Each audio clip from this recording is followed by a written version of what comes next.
जब भूमिहारों पर एक समय में जब कहर बरपाया जा रहा था तो कहाँ भूमिहारों के लिए कोई मदद करने के लिए खड़ा हुआ। अशोक चौधरी जिस समय बुतरू थे, बालक थे, अशोक चौधरी जी को तो विरासत में राजनीति मिली है। ऐसा नहीं पूरे भूमिहार समाज पर बोले कि कभी भूमिहार ने जीता है, जीते कहाँ पर, नहीं फिर भी भूमिहार में तालमेल नहीं है। लोग तिल के ताड़ बना रहे हैं, कोई मामला है नहीं।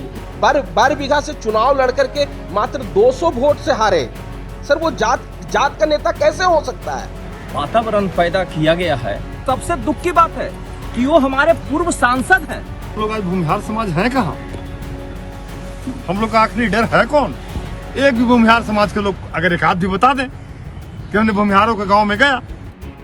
बिहार में फिलहाल भूमिहार जाति को लेकर किए गए अशोक चौधरी की टिप्पणी के बाद सियासत तेज है। इस मामले पर भूमिहार समाज के बड़े बड़े नेताओं ने एक तरफ जहां मोर्चा खोल दिया है तो वहीं दूसरी ओर जदयू के भीतर ही घमासान भी देखने को मिलने लगा है। जहानाबाद के मन से अशोक चौधरी के उस बयान पर समाज के लोगों में फिलहाल दो फाड़ होता हुआ दिखाई देता है। भूमिहार जाति के नामदार लोगों की बातों को सुनिए, लेकिन उससे पहले ये जान लीजिए कि अशोक चौधरी ने कहा क्या था। दरअसल भूमिहार को लेकर वो बयान जिसमें अप्रत्यक्ष रूप से जहानाबाद लोकसभा सीट पर वो पार्टी की हार के लिए भूमिहार जाति को जिम्मेदार ठहरा रहे थे। पिछले हफ्ते गुरुवार को जहानाबाद में कार्यकर्ताओं को संबोधित करते हुए अशोक चौधरी ने भूमिहार नेता जगदीश शर्मा को निशाने पर ले रहे थे। दलित नेता अशोक चौधरी ने कहा था कि कुछ लोगों ने जेडीयू का समर्थन नहीं किया। अशोक चौधरी जिस समय बुतरू थे, बालक थे, उस जमाने में 1970 के दशक में उनके पिताजी श्री महावीर, स्वर्गीय महावीर चौधरी जी बराबर इस संस्था में आते रहते थे और बहुत स्वामी जी से जुड़े हुए थे। उस समय कहीं कुछ नहीं। और अशोक चौधरी जी को तो विरासत में राजनीति मिली है अपने पिताजी से। महावीर चौधरी जी एक जमाने में 70 के दशक में स्कूल सेवा आयोग के सदस्य थे और उनके द्वारा जितनी नौकरियां हाई स्कूल में दी गई उसमें अधिकांशतः ब्रह्मर्षि समाज की ही दी हुई है। ब्रह्मर्षि लोग ही ज़्यादा बहाल हुए। जैसे ठीक है, माननीय मंत्री जी अशोक चौधरी बोले तो उसी विशेष व्यक्ति पर बोले, ऐसा नहीं पूरे भूमिहार समाज पर बोले। और जो व्यक्ति विशेष है वो अपने स्वार्थ के लिए मैंने काम बोल रहा है कि मेरा एक स्वार्थ है कि नीतीश कुमार से हमको टिकट मिल जाएगा, हम चुनाव जीत जाएंगे। तो नीतीश कुमार अगर टिकट भी देंगे तो एक व्यक्ति विशेष के वोट से नहीं जीत जाएगा। आपको समूचे समुदाय का वोट चाहिए, कहीं भूमिहार वोट कहीं को जीत जाएगा। बैकवर्ड का चाहिए, हरिजन का चाहिए, दलित का चाहिए, जिसका भी चाहिए सबका चाहिए, है ना, अति पिछड़ा का चाहिए। तो सबको लेके चल के नहीं चुनाव जीत सकते हैं आप। ऐसा तो नहीं खाली भूमिहार का टिकट मिलेगा, भूमिहार वोट देगा तो कहीं को निकल जाएगा। हम तो इसलिए कहानी कह रहे हैं कि कभी भूमिहार ने जीता है, जीते कहाँ पर। भूमिहार का जो वोट है जादुओं से थोड़ा सा कम है, लेकिन फिर भी भूमिहार में तालमेल नहीं है। तो अशोक चौधरी बोले तो ऐसे में नहीं कि सब जनरल भूमिहार पर बोले हैं, समझे, वो किसी व्यक्ति विशेष से बोले। लोग तिल के ताड़ बना रहे हैं, कोई मामला है नहीं, बेबुनियाद बात है। मैं अशोक चौधरी जी को बहुत दिनों से जानता हूँ। मैं उनके साथ असेंबली में एमएलए था और वो राज्य मंत्री थे, कारा राज्य मंत्री। उनके स्वभाव और नेचर को मैं जानता हूँ। वो कभी जाति और धर्म में विश्वास करने वाले नहीं हैं और अशोक चौधरी जी कभी ऐसी बात नहीं बोल सकते। बहुत सूझबूझ वाले हैं, पढ़े लिखे हैं, काबिल हैं। तो जात पात का विषय कहाँ है? कुछ लोग जो जहानाबाद के लोग हैं या अगल बगल के लोग हैं वो अपना पॉलिटिकल अपग्रेडेशन के लिए, अपना झूठा पहचान के लिए जो है अनाप शनाप राग अलाप रहे हैं। ऐसा कुछ नहीं है, क्योंकि नीतीश कुमार जी जाति और धर्म के नेता नहीं हैं। वो बिहार के एकमात्र सपूत हैं जो गांव तक उनका जो है विकास गया है। अशोक चौधरी ने जहानाबाद सीट पर जेडीयू उम्मीदवार चंदेश्वर चंद्रवंशी की हार के लिए भूमिहारों को दोषी ठहराया था। अशोक चौधरी ने कहा था, जो सिर्फ पाने के लिए नीतीश जी के साथ रहते हैं, हमें वैसे नेता नहीं चाहिए। हम भी कोई विदेश के नहीं हैं, हम भी जहानाबाद के ही हैं। मेरी बेटी की शादी भी भूमिहार में हुई है। हम भूमिहारों को अच्छी तरह से जानते हैं। इस साल के लोकसभा चुनाव में जेडीयू के चंदेश्वर प्रसाद चंद्रवंशी राष्ट्रीय जनता दल के उम्मीदवार सुरेंद्र यादव से हार गए थे और वो नजारा भी आपने देखा था। वातावरण पैदा किया गया है अशोक चौधरी जी के बारे में, यह सुनकर तो एक अचंभा सा लगता है। अचंभा इसलिए लगता है कि जो व्यक्ति इस अभी पिछले चुनाव में, लोकसभा के चुनाव में, अपना दिन रात इस चुनाव के लिए, पार्टी के लिए और जाति के लिए सब झोंक दिया कि किसी तरह से सब मेल जोल होके और चुनाव हम लोग अग्रसर के लिए जीते।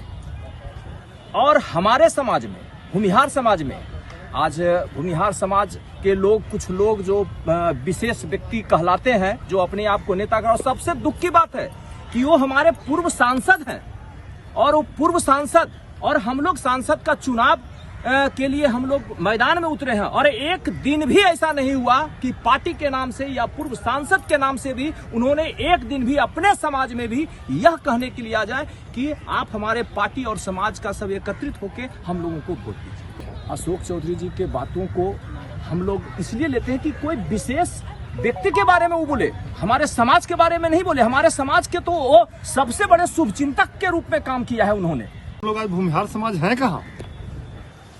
हम लोग का आखिरी डर है कौन? अगर अशोक चौधरी भूमिहार के समाज के बीच में कुछ मरहम लगाने का काम करने आए हैं, तो आज हमारे समाज के ही लोग चाह रहे हैं कि अब ये जदयू में अब अलग रहे, और हमारे ही समाज में के लोग उनको काटने में लगे हुए हैं।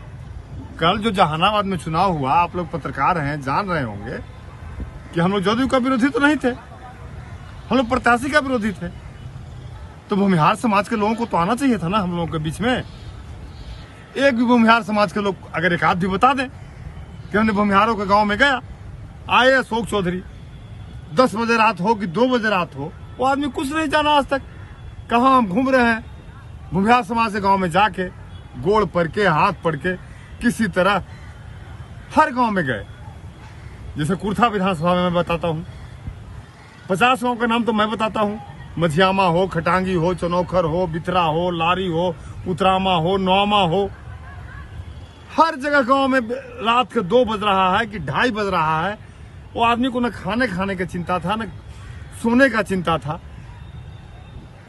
भूमिहार समाज को बनाने के लिए भूमिहार होता है कि नहीं? मेरा कहना है कि अशोक चौधरी किए हुई एंगल से, किसी भी एंगल से भूमिहार विरोधी नहीं है।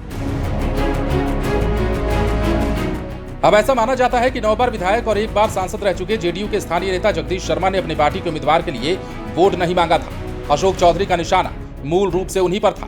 पार्टी के अंदर अपने बयान का विरोध देख अशोक चौधरी ने इस पर सफाई भी दी थी, जो आप लाइव सिटीज पर देख सकते हैं। उन्होंने कहा था कि जेडीयू में रहते हुए जिन लोगों ने पार्टी को वोट नहीं दिया, मैं उनके बारे में बोल रहा हूँ, मैं उस भावना के खिलाफ बोल रहा हूँ, मैं उनके बारे में बोल रहा हूँ जो पार्टी में है और पार्टी में आगे बढ़ना चाहते हैं। अब ऐसे में अशोक चौधरी के बयान पर फिलहाल बिहार के भूमिहार समाज में 2 फाड़ होता हुआ कैसे दिखाई दे रहा है, आपको आगे इन बयानों से समझ में आ जाएगा। इस देश का ये 4-5 जात जो है, इस देश का रक्षक है, रक्षा करने वाला जात है। यादव, भूमिहार, राजपूत, ब्राह्मण, पासवान और चौधरी, जो लड़ता है, जो मरता है, जो कटता है, जो किसी से लड़ने के लिए तैयार होता है, वो जात की बात क्यों करेगा? 12 बीघा से चुनाव लड़ करके मात्र 200 वोट से हारे, वो भी जनरल सीट पे एक दलित व्यक्ति, एक दलित आदमी। सर वो जात का नेता कैसे हो सकता है? समझिएगा बात को। तो इसलिए अशोक चौधरी जी के बारे में अगर कोई व्यक्ति इस बात को बोलता है, वो निंदनीय है। अशोक चौधरी जी ने जात की बात नहीं की, उन्होंने अपने पार्टी के संरक्षक, उन्होंने अपने पार्टी के विस्तार, उन्होंने अपने पार्टी के मजबूती पर बल दिया। उन्होंने कोई जातीय बात नहीं किया। जातीय बात करके यहाँ के नेता कुछ अपना माइलेज लेना चाह रहे हैं। भूमिहार समाज से लेकर मुझे भी समझ में आया कि अशोक चौधरी भूमिहार विरोधी नहीं है। और भूमिहार विरोधी कहने वाले व्यक्ति, कुछ खास व्यक्ति जो भूमिहार समाज से जो राजनीति करते हैं, जब भूमिहारों पर एक समय में जब कहर बरपाया जा रहा था, तो कहाँ वो भूमिहारों के लिए कोई मदद करने के लिए खड़ा हुआ? तो चौधरी जी के बात है कि कोई व्यक्ति विशेष जो है से दुखी है उनसे, समाज मेरा दुखी नहीं है। भूमिहार समाज और हम लोग को जो देखने के लिए मिला कि अगर अशोक चौधरी अगर जहानाबाद कंस्टिट्यूएंसी में अगर भ्रमण नहीं करते, दिन रात मेहनत अगर एक नहीं करते, तो आज चंदेश्वर प्रसाद चंद्रवंशी 1.5 लाख से चुनाव नहीं हारते, वो 3 लाख वोट से चुनाव हारते। उन्हीं के मेहनत का बदौलत कम से कम मार्जिन से जो है चंद्रवंशी जी चुनाव हारे। बहरहाल बिहार की सियासत में उठा यह भूमिहार विवाद कहां जाकर खत्म होता है, यह देखना दिलचस्प होगा, क्योंकि एक तरफ नीतीश कुमार की पार्टी के बड़े बड़े नेताओं ने चौधरी के खिलाफ मोर्चा खोल दिया है, चाहे वो नीरज कुमार हो या फिर और कई बड़े नेता, तो वहीं दूसरी ओर भूमिहार समाज के लोग इस मामले को लेकर आर पार को तैयार हो गए हैं। सामने विधानसभा चुनाव भी है, ऐसे में इस विवाद को खत्म करना चुनौतीपूर्ण साबित हो सकता है। बने रहे लाइव सिटीज के साथ।